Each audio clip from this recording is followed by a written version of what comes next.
Hola, buenos días, bienvenidos a una mesa abierta, cada mesa abierta que hacemos en esta época es un paso más hacia la normalidad, hacia el tipo de actividades que veníamos haciendo antes de que todo este mare magnum, el tsunami se nos llevará a todos por delante. Una mesa abierta en la que volvemos a nuestros canales habituales, a YouTube, una mesa abierta en la que recibimos a un amigo de la Cámara, un amigo Venceslao Gracia, bienvenido.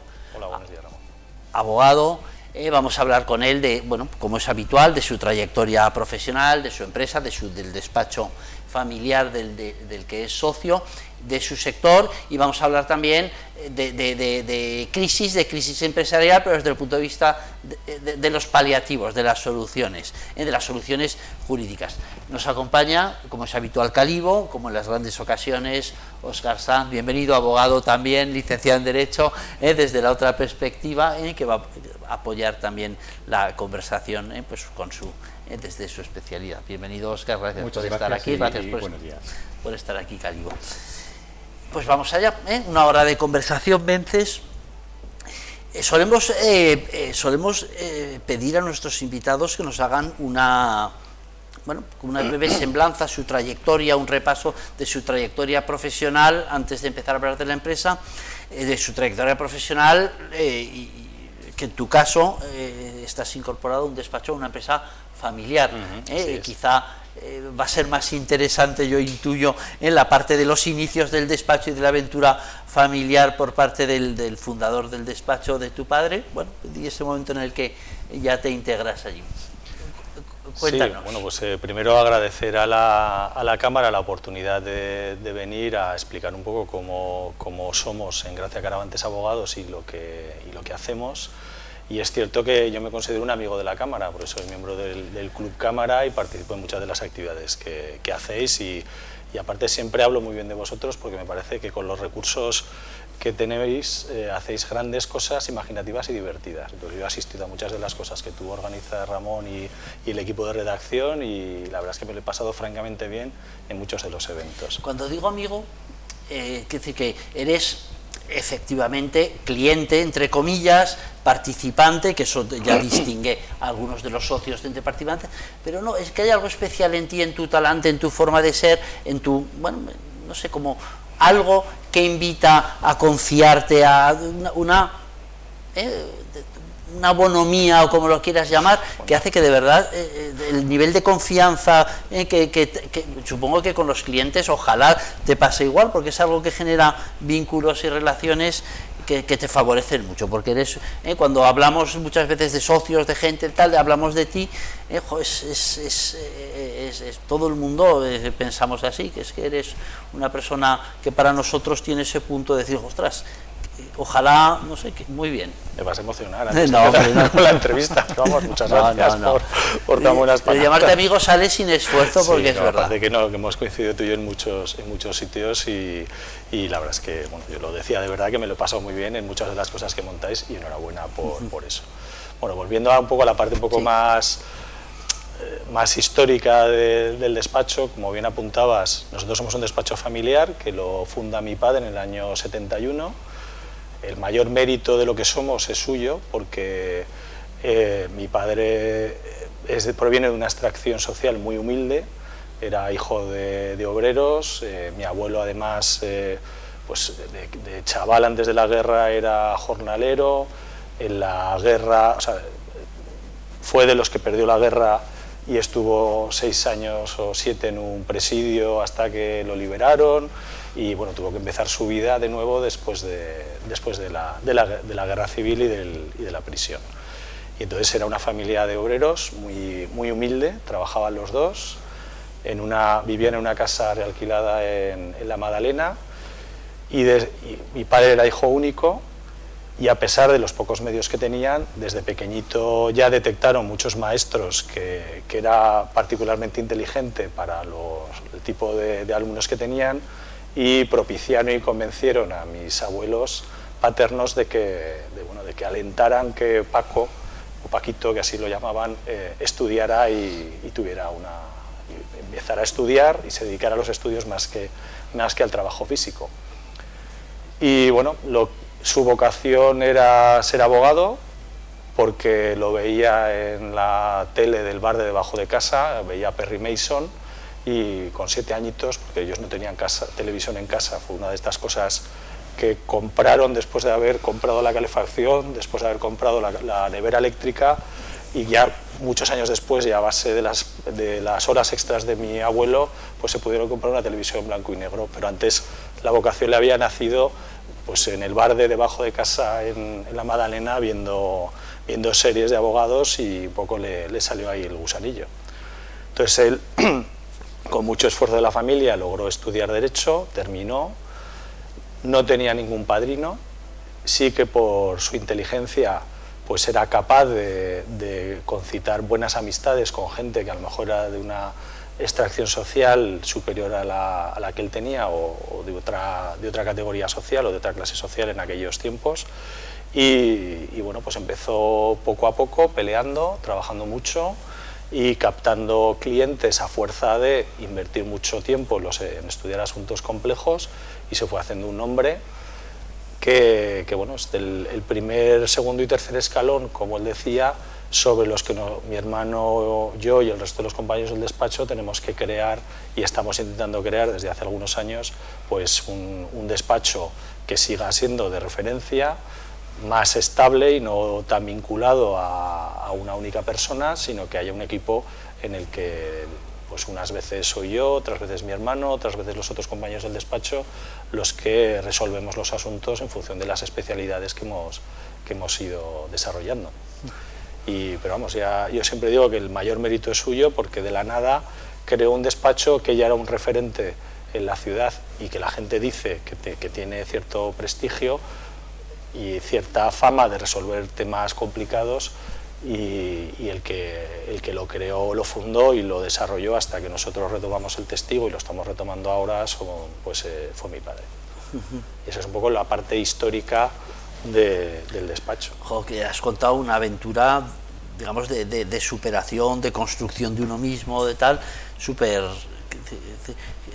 Es que eran tiempos muy duros, muy difíciles. Ahora quiere decir que ahora las sociedades de alguna forma se definen por la capacidad que tienen de dar oportunidades a la gente para hacer negocio y tal, pero jo, es que ese momento del que estás hablando era un momento en el que eso no era tan fácil.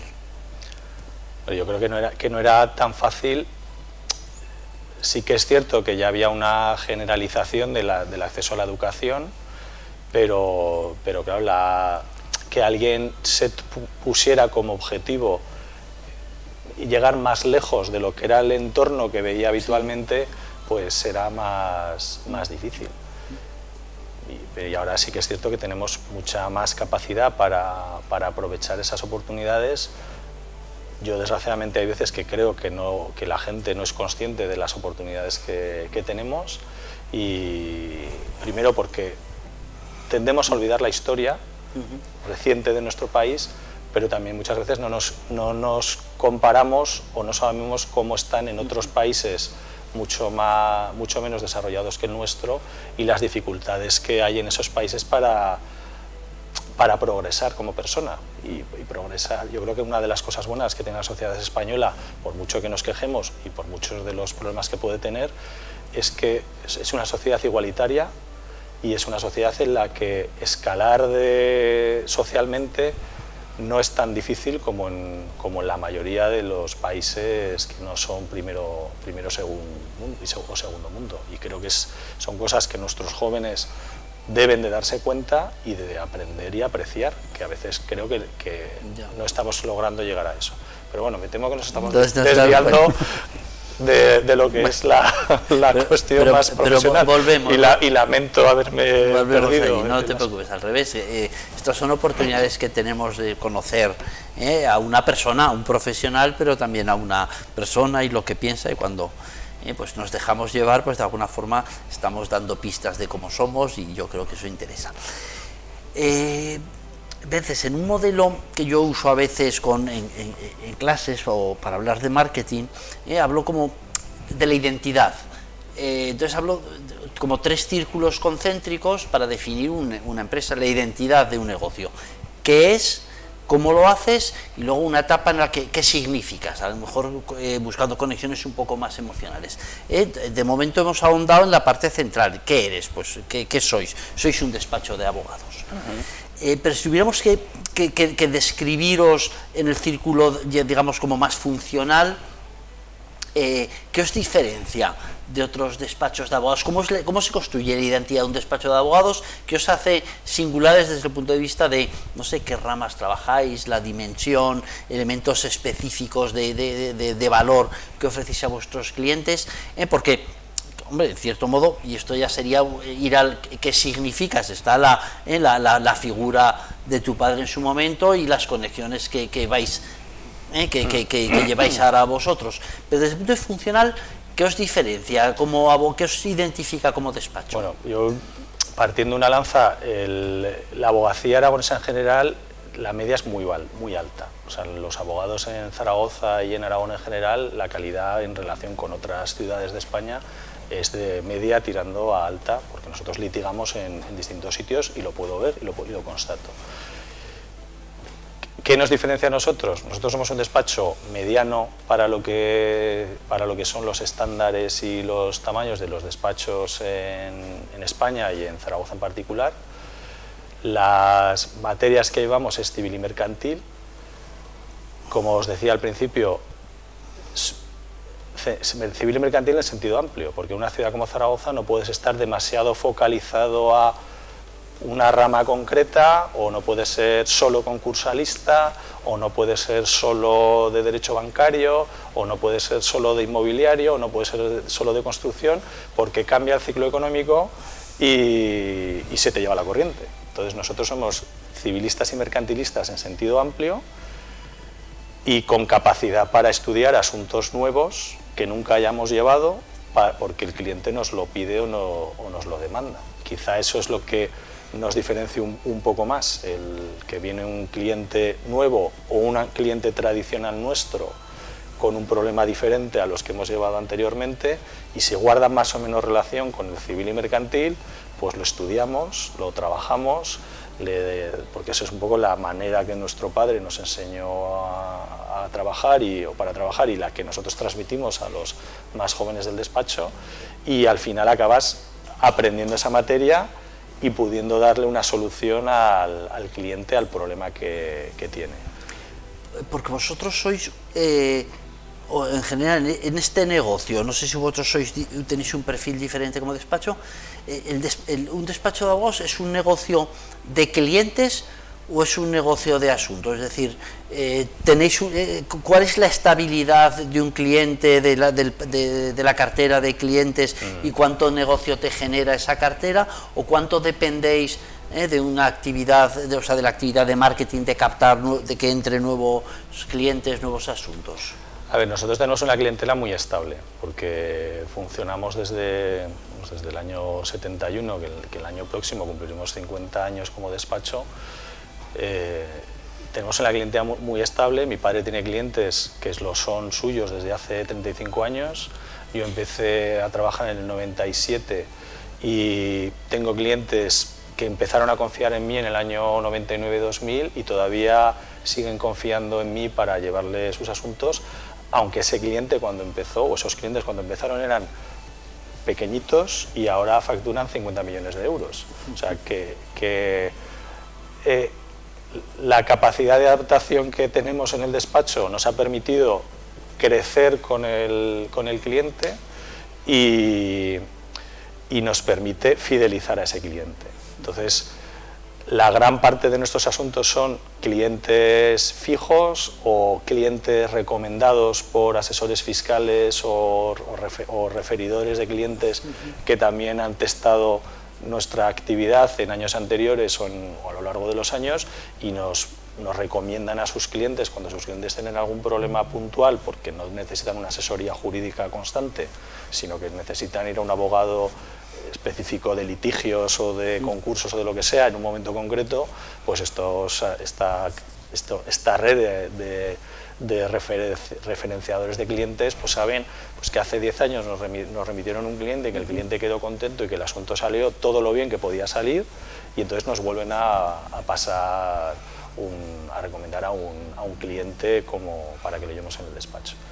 Y luego hay una parte no muy significativa, que son pues, gente que acude a nosotros pues, tangencialmente y por referencias, pero unas referencias más inconcretas.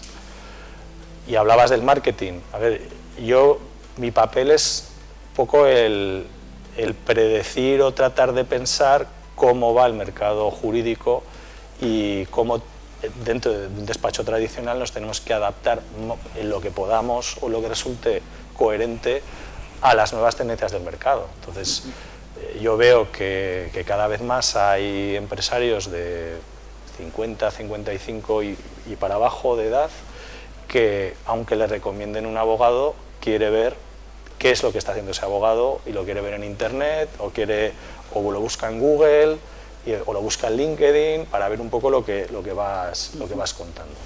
Y luego también hay clientes que fueron clientes nuestros puntualmente porque tuvieron un problema hace 2 o 3 años, luego ya no nos han necesitado más y a lo mejor se acuerdan de ti porque publicas algo en LinkedIn o porque blog de la web, lo cierto es que no nos vendemos muy bien nosotros, no invertimos, es que no tenemos mucho tiempo para colgar mucha cosa en la web ni para escribir muchos artículos y tal, porque normalmente estamos trabajando el asunto y cuando escribimos algo es porque has trabajado un asunto concreto y algo de lo que has trabajado en ese asunto concreto dices, bueno, pues de aquí saco 2 horas más, escribo algo y lo pongo en LinkedIn o lo cuelgo en la web, pero no hemos incorporado todavía un community manager externo que sea el que nos busque las noticias jurídicas y que las publique, pero vamos, creo que todo se andará. Todo se andará porque funciona. Te hablaba antes de un modelo que yo uso cuando doy clases, cada vez doy menos, pero otro tip de estos que utilizo en clase es para ver tipos de marketing. Suelo hacer con los alumnos como 2 casos distintos. Y uno de los casos es, oye, ¿cómo creéis que es el marketing de un abogado especializado en herencias? Por poner un ejemplo. Entonces, bueno, pues ahí salen temas relacionados efectivamente con el posicionamiento en buscadores, con anuncios SEM, con el SEO, con la reputación, y entonces repasamos el índice de Google, abogado mercantil en Zaragoza para esta búsqueda, y te das cuenta que está muy competido, es decir, y cuando está competido esto lo deduces de que hay abogados que no tienen el dominio de su nombre, sino abogado mercantil Zaragoza, que son webs llenas de un contenido redactado de una manera y de esto no está redactado para humanos, está redactado para buscadores, etc. Entonces, bueno, debes intuir que esto funciona, digo, oye, cuando ha cambiado enormemente. Yo creo que estarás de acuerdo en que hace 20 años era inconcebible que un gabinete jurídico se publicitase de esta manera, casi, no sé si digo bien o mal, casi por una cuestión de orgullo o de cierto legal. Prurito profesional y por cuestiones deontológicas que... Hace 20 años, 20-25 años había una limitación legal y no nos podíamos publicitar. Cuando se levantó esa prohibición, que fue muy tímidamente y casi impuesta pues, por normas de defensa de la competencia y tal, pues muchos de los abogados empezaron con mucho miedo. Con cierta timidez. Yo os voy a contar una anécdota. En las páginas amarillas, que era un sistema histórico de publicitarte, no podías colgar, poner un cuadradito que fuera más allá del nombre y el teléfono. Y cuando se derogó aquella limitación, pues mi padre, que siempre ha sido muy, muy inquieto, se fue al colegio de abogados y habló y les preguntó a la Junta de Gobierno, al decano y tal, oye, no me acuerdo quién era, no sé si era Carlos Carnicer o Javier Hernández Puertolas cuando hizo esta pregunta. Y les dijo, oye, que esto se ha derogado y tal, ¿qué podemos hacer? ¿Puedo cambiar el rotulito de tal? Y dijo, bueno, Paco, bueno, sí, pero no nos líes la vida, no nos compliques la... No gustaba. No, es que era tan nuevo que no había mucho desarrollo y no mucho estudio. Y le decían, pues sí, tienes razón. Entonces, lo siguiente que contrató en las páginas amarillas fue pues un cuadradito de 3 por 2 centímetros pequeñito o de 4 por 3 centímetros pequeñito y tal. Claro, y fue el primero que lo hizo. Al año siguiente había 3 o 4 más que ya no era 3 por 2, sino que era 10 por 4 y tal. Al año siguiente había uno ya que cogía la mitad de la cuarta parte de las páginas amarillas. Y al año siguiente ya había otro que era la mitad de las páginas amarillas. Entonces, estas cosas siempre empiezas con cierta timidez. Claro, nosotros nos quedamos en el cuadradito, un poquitín más grande, porque lo cierto es que como nuestro 80-70% de clientela son empresarios. Entonces, el empresario raro es que no tenga un amigo empresario que le recomiende un abogado, un asesor fiscal empresario que le recomiende un abogado, como para que tengamos que ir tanto a la web o al anuncio grande, y vosotros tenéis una o al tradición anuncio en el periódico. Que tenéis esta inercia que funciona a vuestro favor, pero gente que entra nueva o gente que no tiene esta inercia o gente que la ha perdido, pues le viene bien. Entonces, apurando todas estas anécdotas que tú cuentas hace años, ahora se da la circunstancia, y yo he elegido en clase el ejemplo de Abogado Mercantil Zaragoza, porque hay una empresa que además es socia del club, especializada en marketing de buscadores local, que lleva como a varios abogados. Entonces hay un abogado en concreto que le tiene 5 webs distintas: abogadomercantilzaragoza.com, abogadopenalzaragoza.com, y son webs como iguales, pero cambian algunas cosas y tal. Y entonces las webs son propiedad de la empresa que te hace el SEO, te las alquila por tanto al mes. Entonces se dio la circunstancia de que una de estos epígrafes, mercantil o familia o sucesiones, ya no le interesó al abogado seguir pagándolo. Oye, que no sé qué tal, te dejo de pagar. Y entonces cuando lo tenía posicionado en primer y segundo lugar, entonces si tú buscabas Abogado Mercantil Zaragoza, había una web que no era de un abogado, sino web en venta, y estaba posicionado en segundo lugar, una web de abogado. Oye, si tú quieres estar posicionado para mercantil, simplemente pon tu nombre aquí, y entonces esta web ya está posicionada cambiando tu nombre. Y esto, que seguramente funcionaba y le generaba no sé cuántos leads, desde un punto de vista de negocio, de dignidad, si tú quieres, o de tal, bueno, yo respeto que los compañeros, o sea, la gente cuando empieza pues tiene que hacer lo mismo que hacía mi padre. Lo que pasa es que ya los medios son ahora distintos, y es normal que te inventes, que te inventes a ti mismo, que busques cómo darle la vuelta a la situación y tal. Y yo eso lo respeto porque yo respeto el esfuerzo de la gente.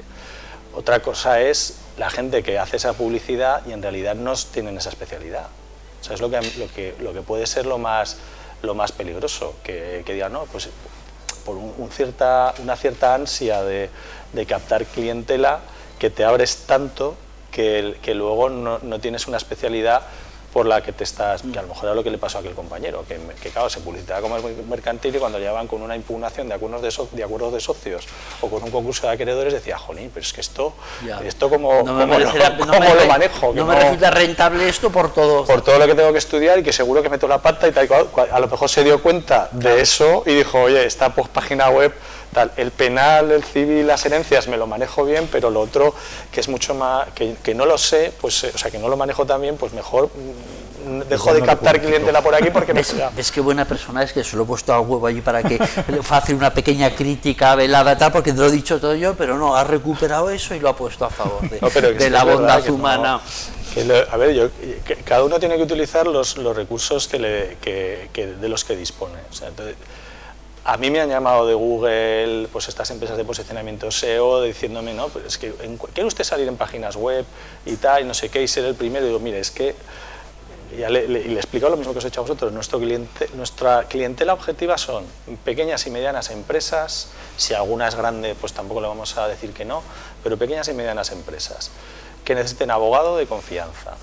Y un empresario raro es que no tenga distintos recursos, donde un empresario o empresaria que no tenga distintos recursos para tener que coger el abogado de la página web.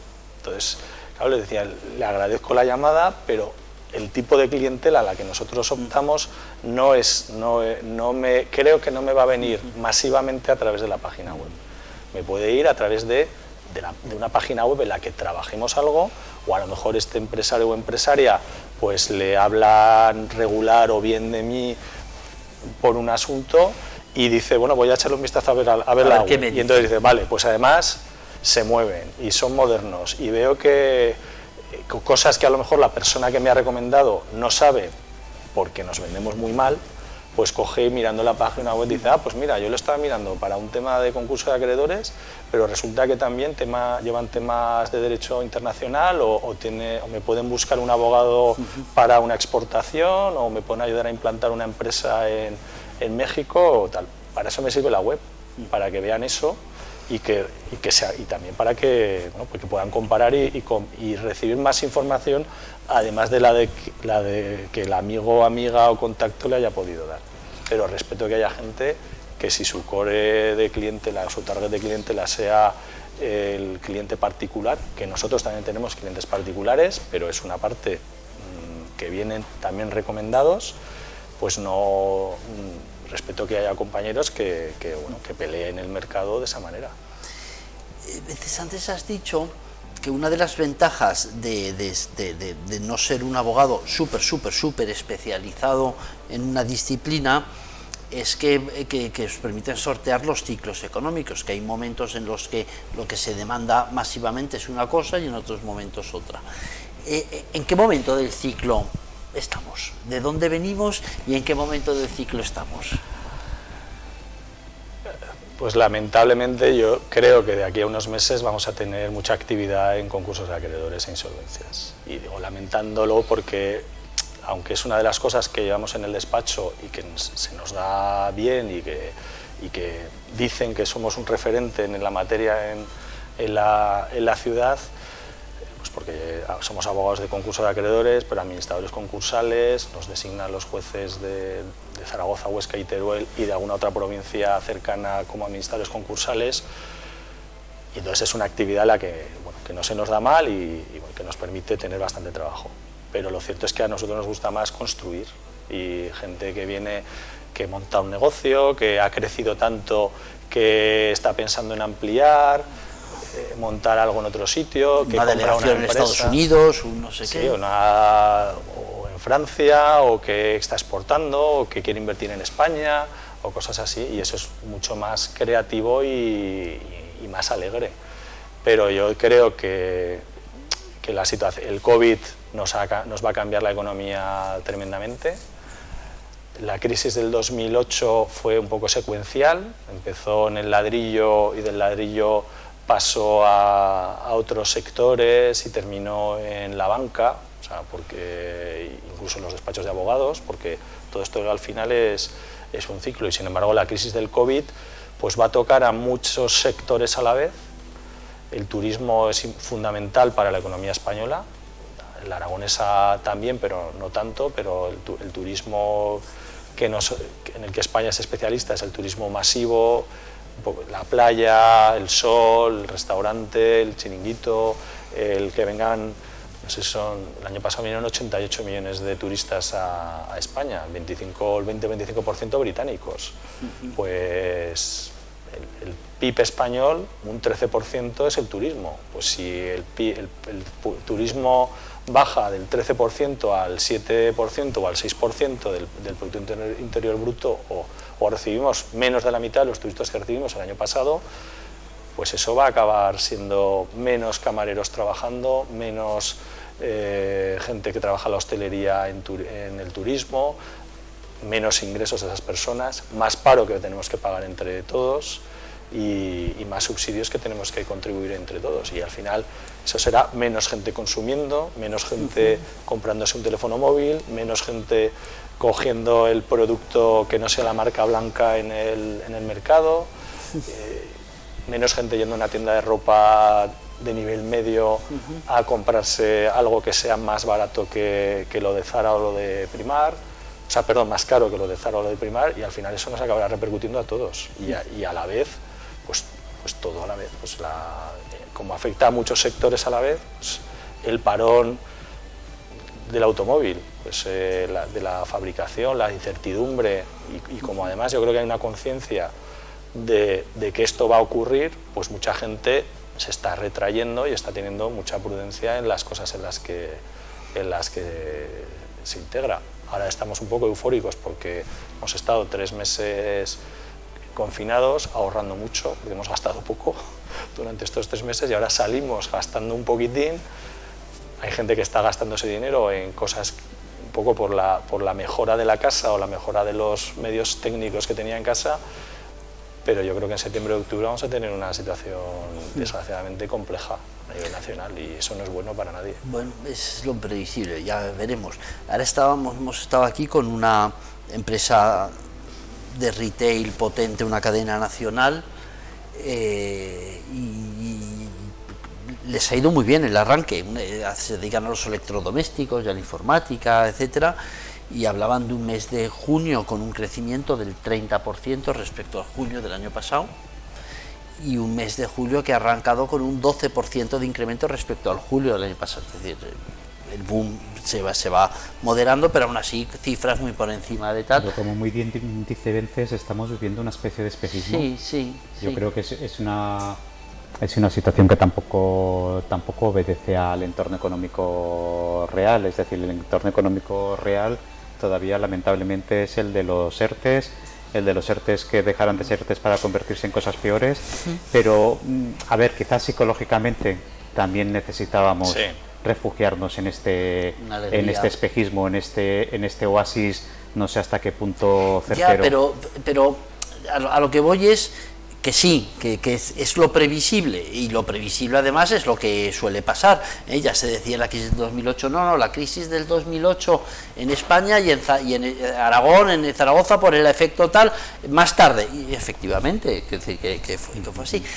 Bueno, lo que ocurre es que no sabemos lo que va a pasar, los distintos escenarios, pero de momento esto que ha pasado, yo les digo, oye, y esto en relación a vuestras previsiones, que ya supongo que pensabais que esto iba a ser algo así, ¿cómo ha ido? Claro, son previsiones basadas en ningún dato, ni ninguna experiencia previa. Dice, muchísimo mejor de lo que esperábamos.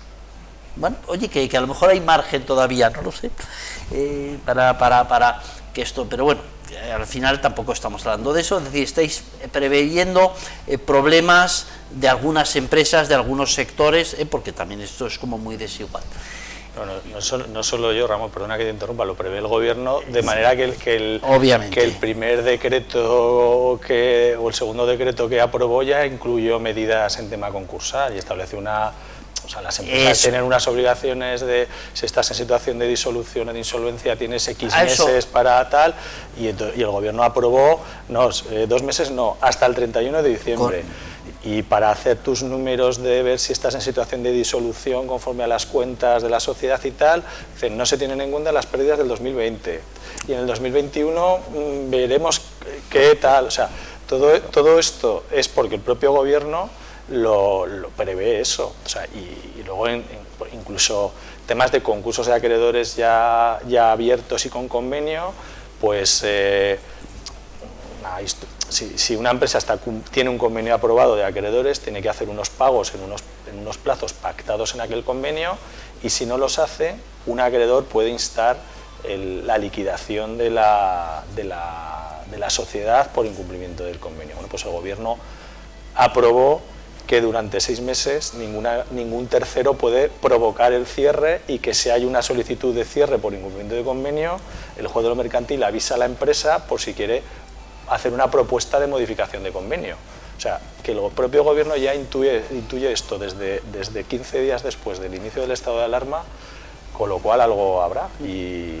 Correcto. Lo que pasa es que lo que no sabemos todavía es cómo de dramático, no sé qué, pero al final tampoco se trata. Y luego hay algo cierto, es que, algo incierto, como no sabemos cómo va a ser tratado sanitariamente este tema y si vamos a tener vacuna o no, si vamos es que la variable principal no la conocemos. Claro, pues si resulta que los científicos de todo el mundo encuentran una vacuna que es difícil, porque por lo que dice la gente que sabe es muy complicado, pero si encontrara una vacuna que además se pudiera fabricar de manera masiva para que todo el mundo pudiera estar vacunado en un periodo corto, pues a lo mejor esto sería un paréntesis de 1, 2, 3 años, y luego volverían los turistas a venir a España y volvería a venir el inversor extranjero a España, y bueno, para mí sobre todo el turismo, o sea, lo que más, porque afortunadamente somos un productor agrario importante y bueno, la economía agrícola pues funciona bien, y eso son cosas que nos da una cierta estabilidad.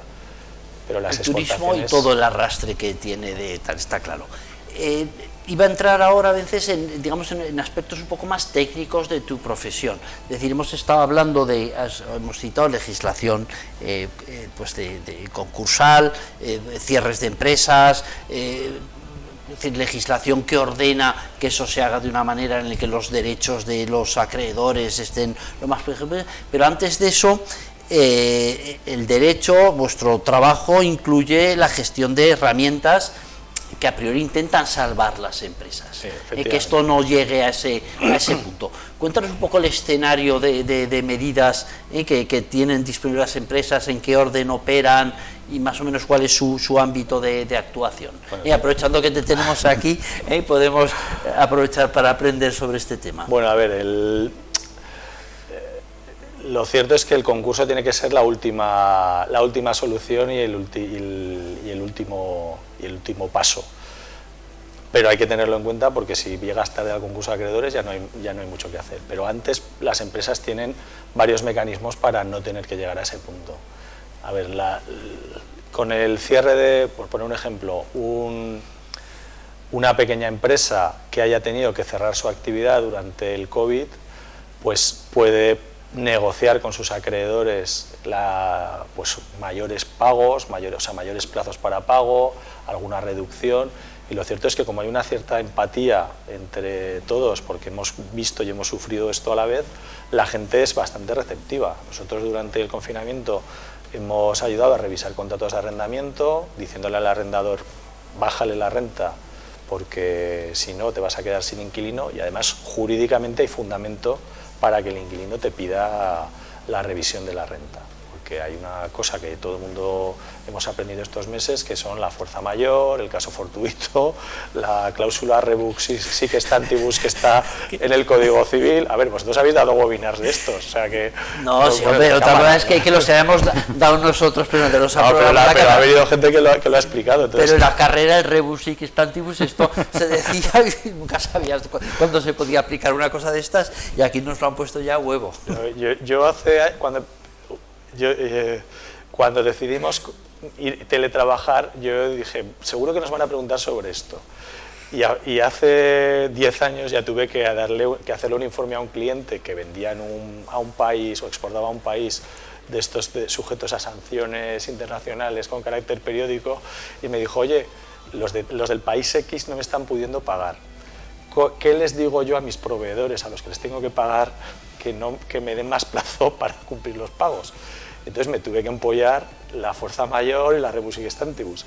Bueno, pues en aquel entonces, que era el 2010, la jurisprudencia era de la guerra civil y de la guerra de Cuba, porque no había habido una situación similar a eso. Entonces yo cogí aquel expediente, me fotocopié la jurisprudencia que tenía de libros de mi padre, de libros de los años 60, que había comprado mi padre cuando montó el despacho, y me los llevé a casa desde donde yo empecé a trabajar, y justo me fueron llegando preguntas así. Entonces existe esa figura jurídica que un empresario puede utilizar para primero renegociar con los acreedores cómo cumplir los contratos, porque esa figura te permite, cuando ha habido un cambio tan radical de las circunstancias en las que firmas un contrato, te permite ir a un tribunal para renegociar. Es contrabalancear un poco las fuerzas de esa negociación, ¿no? Decir, oye, no, pues no, oye, tú has firmado, me lo pagas el alquiler, oye, y si no, pues, hombre, es decir, piensa que yo si te dejo de pagar y me demandas, yo haré un no sé qué, un tal...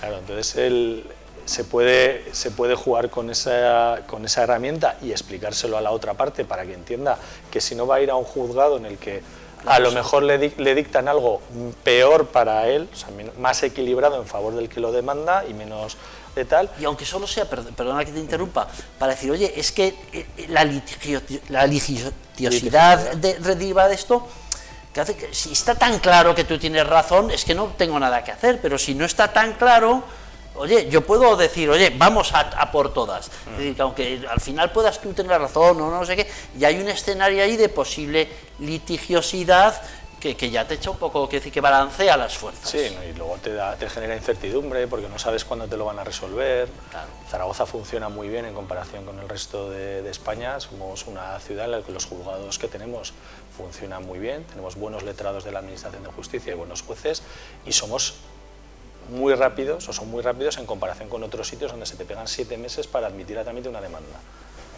o 1 año para aprobar un plan de liquidación, o 2 años para aprobar un plan de liquidación en un concurso de acreedores. Zaragoza funciona muy bien, la Administración de Justicia en Zaragoza. Habrá fallos y habrá algunos retrasos, pero en comparación con otros sitios está muy por encima de la media. Pero no dejas de tardar 1 año, año y medio, y además la resolución puede ser contraria a tus intereses, y además te has tenido que gastar un dinero en el viaje del abogado tuyo, y a lo mejor el del abogado contrario, y el procurador tuyo, y a lo mejor el procurador contrario, y entonces es mejor llegar a un acuerdo. Y nosotros siempre intentamos propiciar el acuerdo, aunque vamos al juzgado y llevamos procedimientos judiciales, es cuando normalmente no nos queda más remedio, porque no ha habido manera de un acuerdo razonable para ambas partes. Entonces, negociar siempre es mejor que litigar.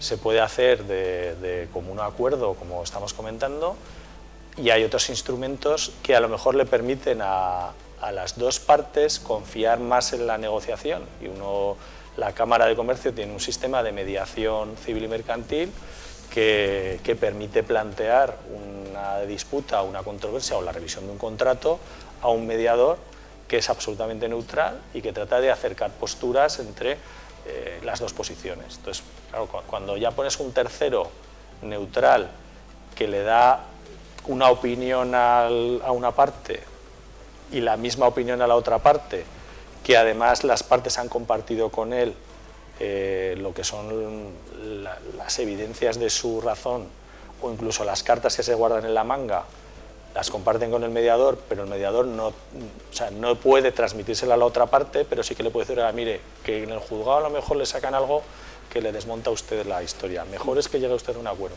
Entonces la Cámara tiene un sistema de mediación, yo soy uno de los mediadores de la Cámara, y permite solventar ese tipo de controversias o hacerle ver a la gente que es mejor llegar a un acuerdo, o sea, y transaccionar porque además en el litigio ya uno echa todo el resto, y al echar el resto la relación es muy difícil de volver a arreglarla, porque ya van los trabajadores de una empresa y declaran en un sentido, va un perito de tal, el abogado hace su trabajo y lo que era gris lo pone blanco o negro según le interese, y solo incide en lo que le interesa a su cliente y no en lo que puede ser, lo que puede aproximar posturas. Y claro, todo eso dificulta que luego vuelvas a trabajar con ese proveedor o con ese cliente, porque litigasteis con tanta inquina que la relación es muy difícil de arreglarla. Y sin embargo, la mediación, dices, pues vamos acercando posturas y llegamos a un entente en el que tú pierdes un poco, yo pierdo un poco, pero sabemos que tenemos una solución a corto plazo, y pasado mañana nos volvemos a llamar porque te quiero comprar otra cosa.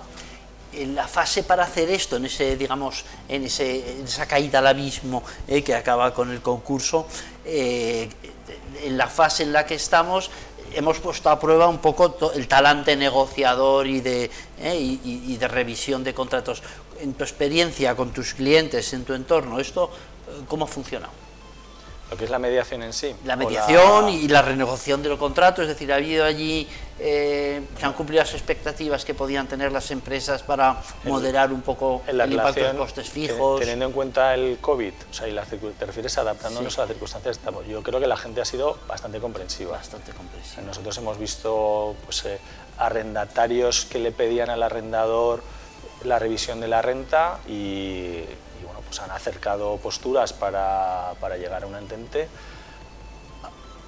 Hemos asesorado también a arrendadores en los que pues lo mismo les hemos dicho, mire, a lo mejor no la rebaja que le está pidiendo esta empresa, o a lo mejor no el sistema de pago de renta, porque ha habido gente que ha intentado convencer a los arrendadores de que cobraran la renta en función de la fluctuación de las ventas. Ya, o sea, es un follón, porque Dices, ¿y yo cómo sé que lo que me estás diciendo es correcto? O encima una cadena internacional. Eso hemos tenido en el despacho una solicitud de revisión de renta por una cadena internacional a un arrendador local y decía, no, es que las ventas y tal, pero a ver, que han descendido en la tienda y ya, pero ¿y cuánto se le ha incrementado de usted la venta online? ¿Y qué parte de la venta online que está usted vendiendo por Amazon o por paquetería repercute usted a la tienda de Zaragoza que está en una avenida principal y que solo por estar en una avenida principal ya es un escaparate publicitario para su producto? Entonces, vamos a llegar a un acuerdo de una rebaja porcentual fija durante X meses y luego ya veremos. Y dentro de X meses, si usted quiere volver a plantear una rebaja, pues el arrendador verá cómo está el mercado y verá si le merece la pena conservarle a usted con una rebaja, con la misma rebaja que ya tenían, con una adicional, o que no está el mercado tan mal como para tener que aceptar el mercado inmobiliario es tan mal como para tener que aceptar esta rebaja. Entonces, al final, pues en cierto modo convenzo a la cadena internacional que quería hacer esa rebaja y también convencí un poco al arrendador de, mira, más vale que seamos, como estamos en una época de incertidumbre, no digas que no. Vamos a ver qué pasa en 3 o 4 meses y dentro de 3 o 4 meses miras a ver si vas a encontrar otros inquilinos para tu local y qué te van a pagar y entonces en ese momento podrás decir sí o no o tal vez o ya veremos a la cadena internacional. Y entonces esas cosas funcionan. O gente que le dice, pues, otros clientes nuestros, otro suministro de una instalación deportiva y tal, que el proveedor son italianos, o sea, que el fabricante es italiano y francés, pues no pueden entregar en plazo porque, claro, son dos países muy sensibles y con las fronteras cerradas o con tal, y encima la empresa, el instalador en un ERTE, bueno, pues renegociamos las condiciones, pero es que renegociamos las condiciones hasta con el Consejo Superior de Deportes, que era el que pagaba la inversión, y le tuvimos que explicar al Consejo Superior de Deportes, alegando la cláusula rebus sic stantibus y la fuerza mayor, que la inversión que tenía que estar ejecutada antes del 30 de abril, pues iba a estar ejecutada antes del 30 de junio. Y pues se lo explicamos al Consejo Superior de Deportes y lo entendió. O sea, ese tipo de cosas, como la crisis nos ha tocado a todos y todos hemos tenido que quedarnos en casa, o hemos tenido que ponernos mascarilla, o hemos tenido que ir a comprar vigilando, sí, hay una gran empatía entre el conjunto de la ciudadanía aquí, o sea, en Zaragoza, en España, pero en el extranjero también. Porque, o sea, yo tengo amigos abogados de medio mundo, porque es una parte de las actividades que hacemos en el despacho, y vamos, todos han estado teniendo que aplicar la rebus sic stantibus, las renegociaciones de la adaptación, porque en otros sitios funciona de otra manera, en sus contratos, en la asesoría de sus clientes. Todas las organizaciones internacionales de abogados han tenido que explicar la fuerza mayor porque la gente tenía que hacer esas revisiones de los contratos y, claro, o sea, nos ha tocado a todos y eso hace que seas más comprensivo cuando alguien te explica. Entonces, si tú vas a la parte contraria de un contrato y le dices, mira, me ha pasado esto, pues probablemente lo comprenda y te dará o te renegociará aquello que le permita las circunstancias. A lo mejor te dice, mira, lo siento, no puedo más allá de aquí, o creo que te estás pasando, que también puede ocurrir. Entonces, no por esto. Entonces, sí que he visto gran flexibilidad en la renegociación. ¿Y clientes litigiosos, Óscar, o que puedan litigar o que puedan defenderse de litigaciones? Esa era tu especialidad aseguradora, ¿no? Los seguros de protección jurídica. Sí, en los últimos tiempos de responsabilidad civil y muy en los últimos tiempos pues de las pólizas de responsabilidad civil de consejeros y directivos, que son las que están más directamente involucradas en todo lo que hace referencia a los procesos concursales, que efectivamente pues coincido ahí plenamente contigo en que el panorama a partir del mes de septiembre pues puede ser, no sé, ruidoso, por llamarlo de alguna forma. Bueno, hay algunas de las modificaciones legales apuntan a, o sea, tú lo sabrás, que una de las cosas que se ha aprobado es que no hay responsabilidad por las deudas generadas por estando en situación. O sea, por hacer un breve apunte, si una sociedad está en situación de disolución forzosa y el administrador no la disuelve o la lleva a concurso de acreedores, pueden responsabilizarle de las deudas posteriores a esa situación.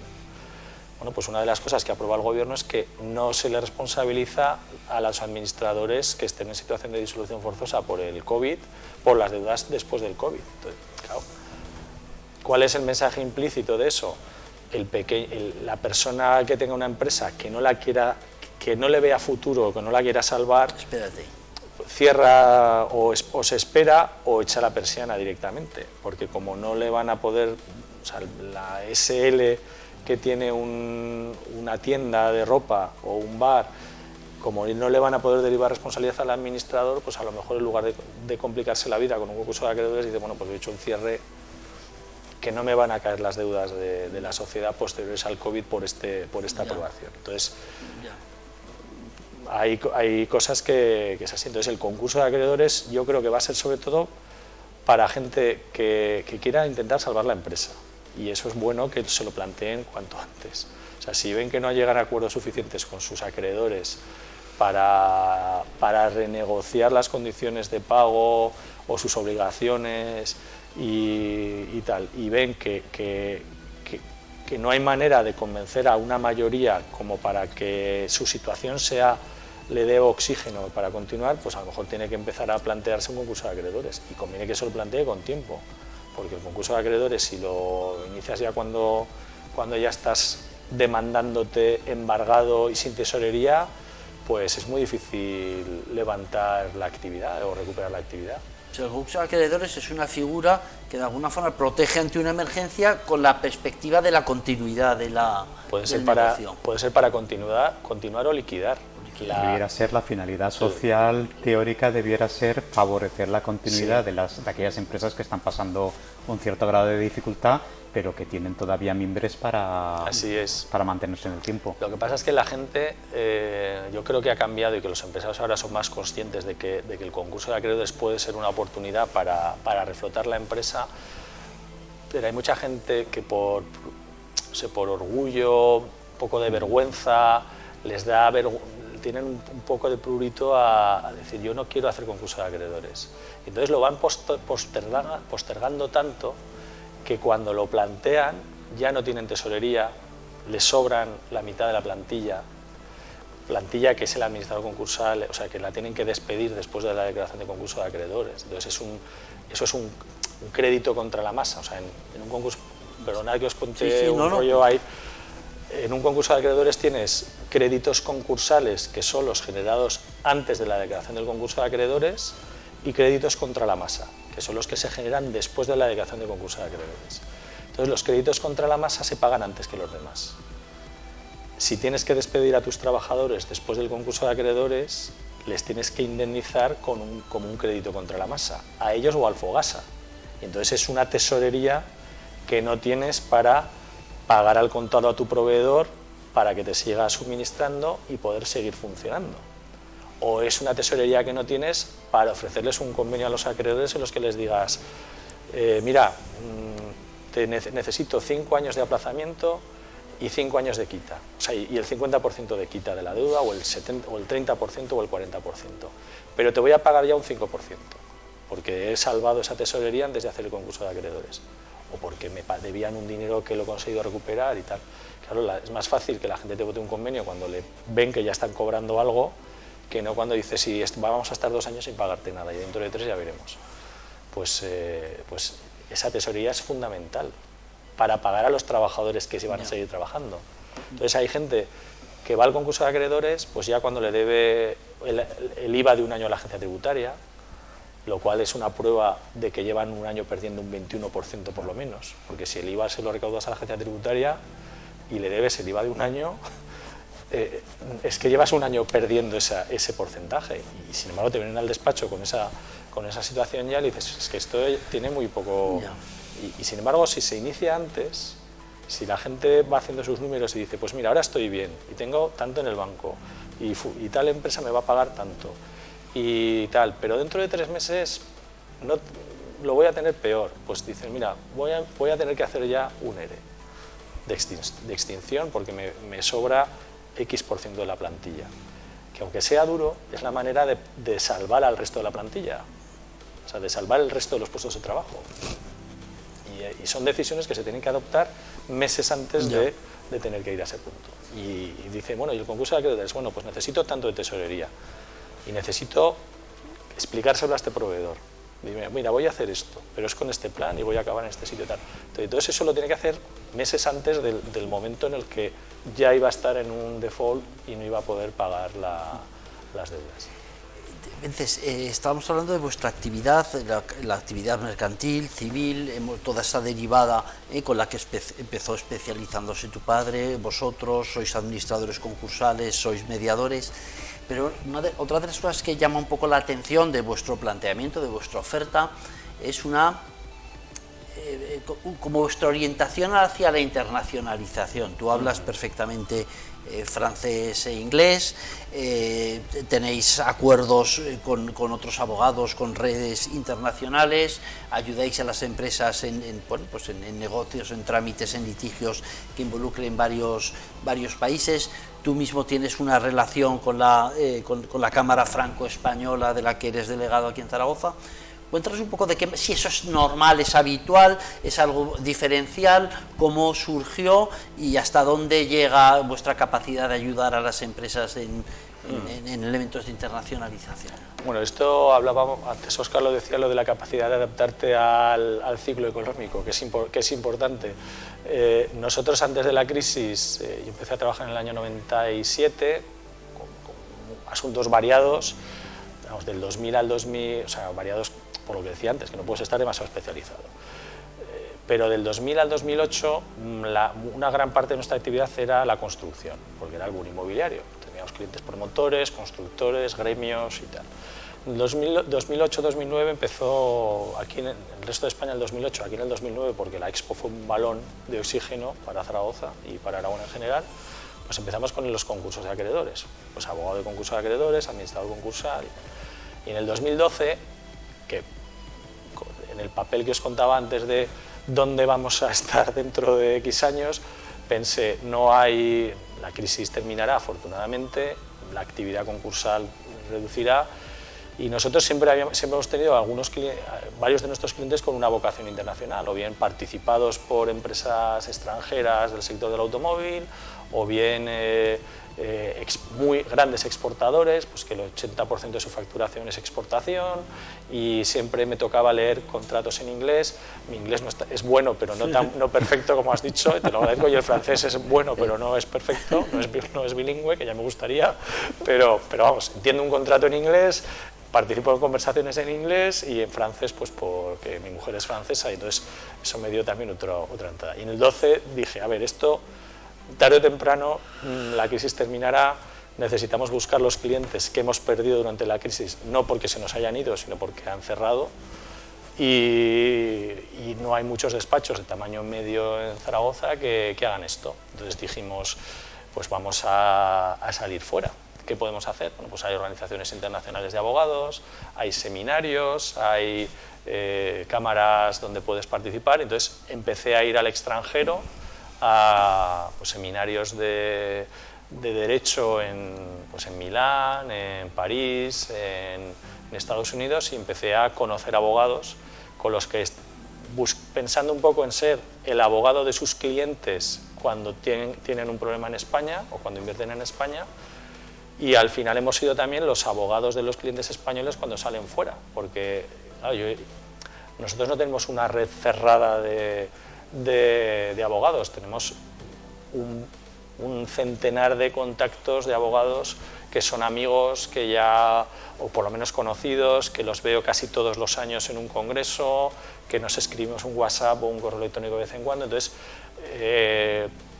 estos colegas, cuando tienen un cliente con un problema en España, pues nos llaman y les ayudamos a llevar el asunto, y al revés, hemos tenido clientes de estos que os contaba que han ido creciendo y que de repente pues tienen un problema en México y me llaman y dicen, oye, ¿no conoces a un abogado en México? Y digo, ¿de dónde lo quieres?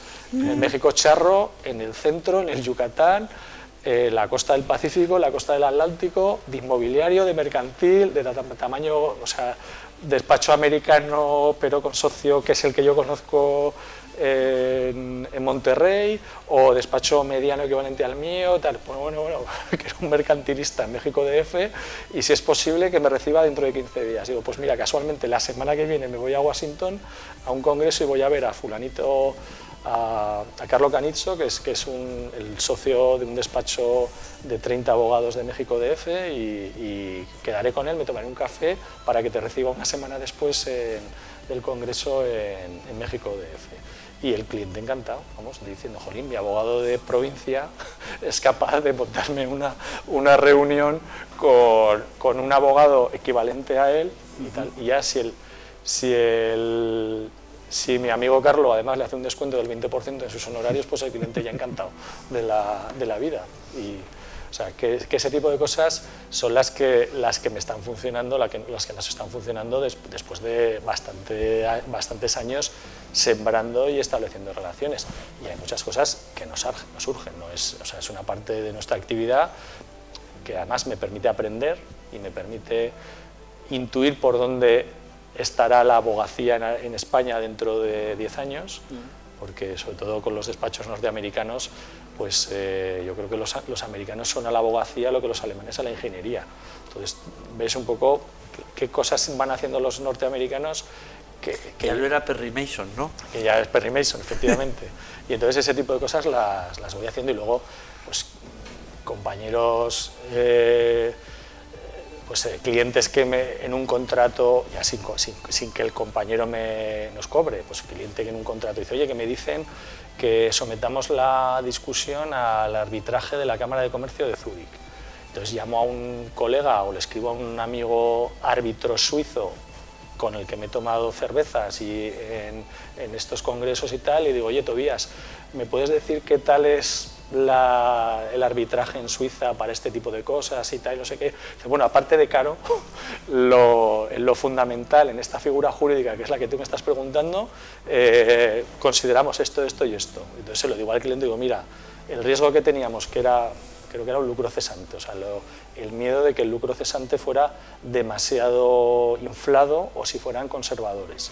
Y me dice, no, en Suiza son conservadores los árbitros a la hora de estimar un tema de lucro cesante. Pues yo eso se lo puedo decir a mi cliente, y mi cliente quedarse encantado de que su abogado de provincia le hace esa gestión sin que le cueste nada, y a mí me cuesta tomarme una cerveza con Tobías la próxima vez, o devolverle el favor a Tobías si alguna vez tiene una pregunta sobre España. Las redes subterráneas. Estamos terminando, llevamos ya 1 hora y pico. Nos quedan 2 preguntas, yo te voy a hacer una y luego es habitual que Óscar lleva ya algún tiempo preparando una pregunta así capciosa que lanzarte al final para despedir. Yo te quería preguntar por tu relación con la Cámara de Comercio franco-española. Cuéntanos un poco esa figura que es, y así de paso yo, que debería conocer ese tipo de figuras, es decir, que alguien, qué tipo de iniciativa crea cámaras de este tipo, bajo qué amparo, y a qué servicios, a qué intereses responde, y cuál es la figura que tú representas aquí en Zaragoza y la utilidad que tiene para las empresas. La Cámara franco-española, al igual que la Cámara de Zaragoza, tiene una vocación de asesorar a las empresas y de generar y facilitar los vínculos entre empresas. La franco-española, que yo creo que tiene más de 120 años y tiene su oficina principal en Madrid, pues sobre todo la vocación es asesorar y acompañar a las empresas francesas cuando invierten en España, y a las españolas cuando invierten en Francia o en países francófonos, porque la red de cámaras francesa está bastante extendida, y también hacer un poco de interrelación entre ellos. Y bueno, la verdad es que funcionan bastante bien. Yo los conocí porque tenían una empresa una empresa francesa necesitaba unos asesores en Zaragoza, y tirando de página web pues me llamaron. Para eso sí que sirvió la web y el posicionamiento SEO. Nosotros tenemos la página web en inglés y en francés, entonces por el motivo que sea, en francés está muy bien posicionada, porque nos vienen clientes franceses para consultas por toda España. No sé exactamente por qué, igual porque la mayoría de los abogados tienen la página en español y como mucho en inglés, y muy pocos la tienen en inglés, español, en francés, inglés y español. Y bueno, pues total que me contactaron. Pues miré la web y dije, bueno, pues esto me puede interesar, porque nosotros tenemos una oficina en Madrid que es un poco también para ser referente internacional, porque los extranjeros, si no tienes una oficina en Madrid o en Barcelona, no te consideran. Yo estaba harto de ir a congresos, decir, abogado español, ¿de dónde? ¿De Madrid o de Barcelona? Entonces decir, no, pues de Zaragoza, que está entre Madrid y Barcelona y tal. Y salvo una vez que me encontré con un abogado inglés que era del Arsenal, no sé. Entonces me dijo que sabía perfectamente dónde estaba Zaragoza, porque él había estado en el del Parque de los Príncipes el día que ganamos la Copa de Europa, pues no te situaban fácilmente. Entonces abrimos el despacho en Madrid, me permite captar clientela en Madrid y dije, bueno, pues me hago socio de la Cámara Francesa, voy a Madrid, conozco a las empresas de la Cámara Francesa allí y a la vez pues rentabilizo un poco la oficina de Madrid. Y claro, me plantearon, oye, queremos mover la oficina de Zaragoza, o sea, tenemos una delegación en Zaragoza que por A o por B no creemos que tiene más potencial, y bueno, tú has tenido la iniciativa de venir a conocernos a nuestras oficinas y queremos conocerte un poco más y tal. Entonces me propusieron ser el delegado y bueno, se me ha dado bastante proyección. Me ha permitido estrechar la colaboración con la Cámara de Comercio de Zaragoza, porque lo cierto es que hay muchísima sinergia y una muy buena sintonía con el Departamento Internacional de la Cámara de aquí, que yo ya tenía esa buena sintonía antes, pero la Cámara Francesa pues la refuerza. Y bueno, pues me permite ayudar a la Cámara Francesa a captar algún posible socio o derivarles consultas que vienen, que ellos les pueden ayudar mejor que yo, y me permite pues posicionarme un poco más como despacho. Porque es cierto que hablo francés razonablemente bien, me hago entender, sé leer un contrato en francés, gracias a Google Drive me atrevo al Google Translator me atrevo a modificar alguna cláusula que luego mi suegro y mi cuñado me ayudan a supervisar si la redacción es correcta o no, esto por ser absolutamente sincero, pero lo cierto es que puedo mantener una conversación jurídica en francés y atender a un cliente en francés y traducirle una hipoteca a un cliente en francés, que ya me ha tocado hacerlo alguna vez en alguna notaría. Entonces, eso me da un cierto juego adicional al inglés y de cara a la internacionalización del despacho, pues nos abre un poco más las puertas y la capacidad de captar clientela en un mercado que no siempre habla inglés y que no siempre habla español. Entonces es otra manera también de diferenciarnos respecto de nuestros competidores, que como he dicho al principio de la charla, son competidores de nivel y duros y duchos en la materia. Muy bien, muy bien.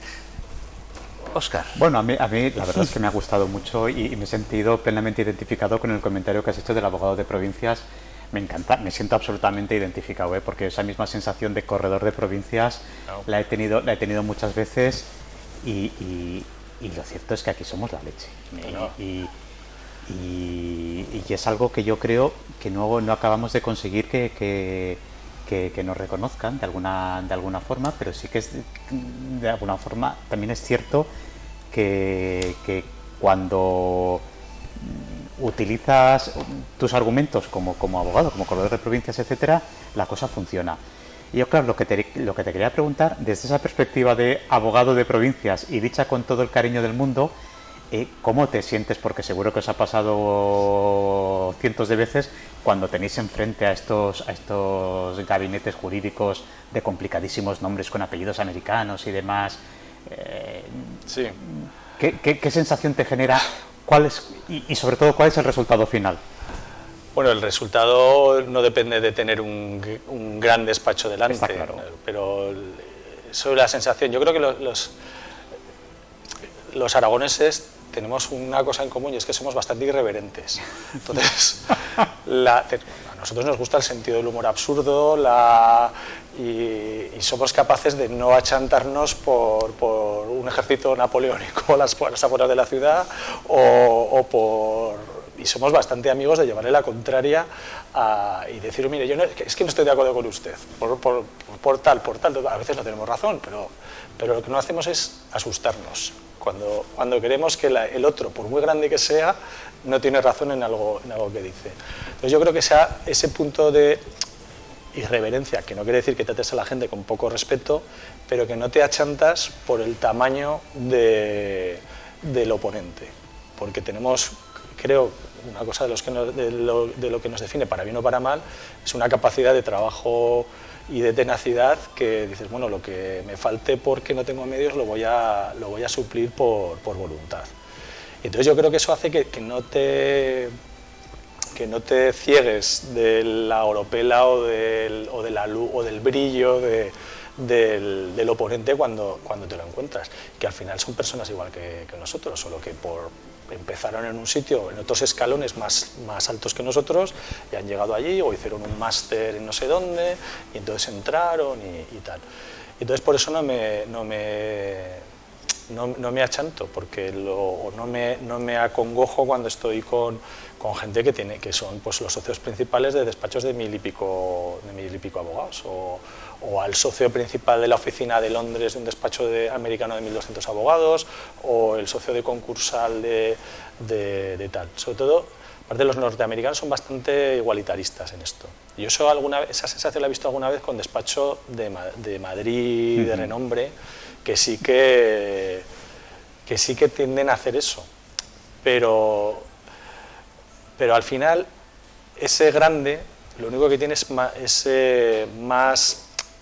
más pasantes que tú a la hora de preparar una demanda o una contestación a la demanda, y a lo mejor la demanda que te presentan de 40 o 50 páginas, pues el que la está defendiendo realmente no la ha trabajado él, porque es una demanda que empezó a trabajar un becario o un pasante hace 3 años, la construyeron bien, una contestación a demanda tipo, sobre todo en temas de derecho bancario, que alguna vez me ha tocado pelear con algunos de estos potentes, nosotros defendiendo al inversor que no le habían hecho correctamente la inversión y tal, y bueno, pues vino un socio de gran despacho y tal, catedrático de Derecho Mercantil, que era el socio no sé qué, que hablaba muy bien y tal. La fontanería la hacía un socio, la fontanería de nivel medio alto la hacía un socio de nivel tal, y el que había currado de verdad y el que vino a la audiencia previa era el asociado. Pero claro, la demanda yo cuando la vi dije, 50 páginas de interpretación jurisprudencial sobre los contratos bancarios y tal, y no sé qué, y no sé cuántos, y yo escribo mucho, o sea, pero lo escribo yo normalmente, pero eran 50 páginas, y claro, tú te pones en la composición. Esta es la misma demanda que trabajaron ya hace 3 años para contestar a la demanda que le pusieron a otro cliente en otro sitio. El siguiente asociado a lo que ya había trabajado uno añadió 3 o 4 cosas más, el siguiente asociado a lo que ya había trabajado el otro añadió 3 o 4 cosas más, y entonces acaban teniendo un churro interminable, que lo malo es que como el abogado que lo defiende no se ha trabajado de verdad el asunto, ni a lo mejor ha estado tantas horas como he estado yo con los testigos y con el perito o con el cliente preparando la historieta, sino que a él le llega preparado ya por un tercero, pues al final no lo hace igual que yo o peor. Y luego hay otro componente, y es que por mucho que yo lo haga bien, el que va a decidir es un juez, y en el juez hay un componente de caos. Insisto que la judicatura en Aragón es muy buena, pero a veces tienes un componente de caos, sí. porque no le has caído bien, por tal, porque cree que no tienes la razón, que también puede ocurrir que no tengas la razón, aunque lo hagas muy bien. Entonces, claro, cuando ya es un tercero el que dirime, y que a lo mejor es tan irreverente como tú y como yo, y que no se deja achantar por el mega despacho, pues dices, bueno, yo estoy tranquilo, porque este juez sé que no se va, que puede que hasta le moleste que venga un catedrático a darle la charla de cómo tiene que interpretar el juez de Zaragoza la tal, o el de Madrid, porque también nos puede pasar en otros sitios. Entonces, no me suelo achantar por eso. por el tema, y porque he visto estas cosas ya desde que era más jovencito, que le pierdes un poco el miedo al que tiene una posición teóricamente de más renombre que la tuya, porque al final todos somos personas y todos tenemos nuestras inquietudes y nuestro lado humano, para bien o para mal. Que hay provincias y provincias. Pero vamos, estoy de acuerdo contigo, Óscar, porque claro. Calibó sois una correduría a nivel nacional potente. Yo tengo un amigo de la facultad que estuvo trabajando con vosotros y tal, y me decían, no, esto es un tema, o sea, no serán de Zaragoza, pero no... Pero nos pasa muchísimo, sobre todo cuando te tienes, es esa sensación, cuando te ves las caras con los grandes brokers de los despachos americanos, tal. Claro, ellos no son corredores, son brokers. Y efectivamente esa sensación a veces de prepotencia pero nos defendemos muy bien. Si te dejan hablar, yo creo que al final y llegas a poder explicar un poco y demostrar un poco tu trabajo, al final dices, bueno, pues estar en una ciudad mediana, pero son unos buenos corredores de seguros, o sea que no necesitan un tal. Sí que lo pueden necesitar, en mi caso yo lo veo que nos relegan las empresas muy grandes, o sea, sobre todo a nivel internacional y tal. Pero no porque seamos malos, sino porque el CEO, el manager que tiene que decidir la contratación de un despacho, de cara a sus jefes y de cara a rendir cuentas, le resulta mucho más fácil decir, mira, es que esto nos lo lleva 10, o sea, uno de los 10 primeros despachos de España. Claro, yo no puedo competir con eso. Y así él no tiene que rendir explicaciones, el pleito sale mal. O sea, no le van a culpar por haber escogido un abogado mediano. El aforismo de los departamentos de informática: nadie han despedido por elegir IBM. Muy bien. Oye, pues lo tenemos que dejar aquí. Óscar Vences, muchísimas gracias. Ha sido una conversación súper interesante, a pesar de que ha sido una conversación técnica sobre derecho, pero bueno, somos 3 licenciados en derecho, yo el menos preparado para tal, pues, pero no me he perdido, así que fenomenal. Muchas gracias. Bueno, oye, tenéis aquí los dos vuestra casa, ya lo sabéis, ¿eh? Muchas gracias a la cámara y Ramón y Óscar por las preguntas. Espero no haber aburrido demasiado a la audiencia y bueno, encantado y muy agradecido por esta oportunidad. Muy bien.